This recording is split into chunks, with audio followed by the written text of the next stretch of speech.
উন্নতি ও গ্রামের মানুষের সুখ শান্তির জন্য স্থানীয় কিছু সহৃদয় ব্যক্তির উদ্যোগে প্রায় বছর 20 আগে গলসি 2 এর বহুগ্রাম এলাকায় শুরু হয় মা অন্নপূর্ণা দেবীর আরাধনা। কেউ কেউ আবার অগ্রহায়ণের এই অন্নপূর্ণা পুজোকে নবান্ন উৎসব বলেন। অগ্রহায়ণের এই অন্নপূর্ণা পুজোতে সাধারণত নতুন ধানের চাল দিয়ে দেবীকে ভোগ নিবেদন করা হয়। নবান্ন উৎসবকে কেন্দ্র করে বর্তমান প্রজন্মের স্থানীয় যুবকদের উদ্যোগে গ্রামবাসীদের সহযোগিতা করার লক্ষ্যে একটি ক্লাব ঘরও করা হয়। শুধু দেবী অন্নপূর্ণা উৎসবই না, সারা বছর এই ক্লাবের উদ্যোগে নানান ধরনের সমাজ সেবামূলক কাজও করা হয়। অন্নপূর্ণা পুজো উপলক্ষে আজ সন্ধ্যায় এলাকার প্রায় 200 দুস্থ মানুষের হাতে তুলে দেওয়া হয় শীত বস্ত্রের পাশাপাশি লুঙ্গি, শাড়ি, কাপড় ও শিশুদের পোশাক। এদিনের অনুষ্ঠানে উপস্থিত ছিলেন গলসি 2 নম্বর পঞ্চায়েত সমিতির সভাপতি লিলি মোল্লা, বন ও ভূমি কর্মাধ্যক্ষ কৌশিক শাহ, পঞ্চায়েত সমিতির সদস্য লক্ষ্মী নারায়ণ বাগদি, পঞ্চায়েত সদস্য মনমোহন অধিকারী সহ বিশিষ্ট সমাজসেবীরা।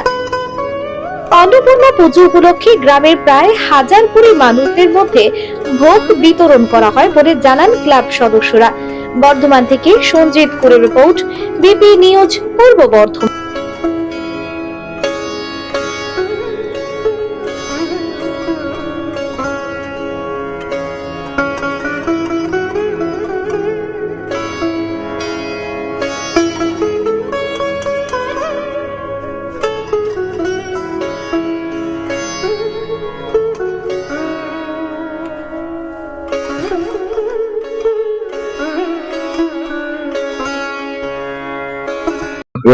পিছিয়ে পড়া মানুষ যারা রয়েছেন এর দেখে তারা অগ্রণী ভূমিকা নেবেন যাতে আরো বস্ত্রদান করা যায় এইভাবে দুস্থ মানুষকে, বিশেষ করে শীতকালে শীত বস্ত্র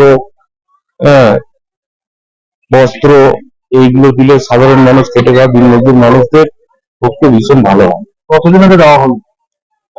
মোটামুটি 200 জনের ওপর বস্ত্র, শীত বস্ত্র প্রদান হচ্ছে আজকে। আমাদের কর্মসূচি ছিল অন্নপূর্ণা ক্লাবের পূজা উপলক্ষে আমরা কিছু দুস্থ অসহায় মানুষদের বস্ত্র বিতরণ অনুষ্ঠান, মোটামুটি 200 জনকে। আর আজকের পরও আমাদের একটা নৃত্য সঙ্গীত অনুষ্ঠান আছে। এর পরও 2টো অনুষ্ঠান, কালকে আমাদের একটা অনুষ্ঠান আছে। তাছাড়াও আমাদের খাওয়ান দাওয়ানোর একটা ব্যবস্থা থাকে ক্লাবের পক্ষ থেকে। আমাদের সব আমাদের যে গ্রাম বা আশেপাশে যে গ্রামগুলি আছে খুবই অসহায় কিছু এখন দারিদ্র মানুষ এখন আছে, তো আমরা চেষ্টা প্রতি বছরই করি ক্লাবের পক্ষ থেকে সেসব মানুষের পাশে থাকার জন্য, সাহায্য হাত বাড়িয়ে দিয়ে আমাদের ক্লাবের যে সদস্য আছে তাদের খুব ভূমিকা ভালো, তাদের কাছে পাশে দাঁড়ায়।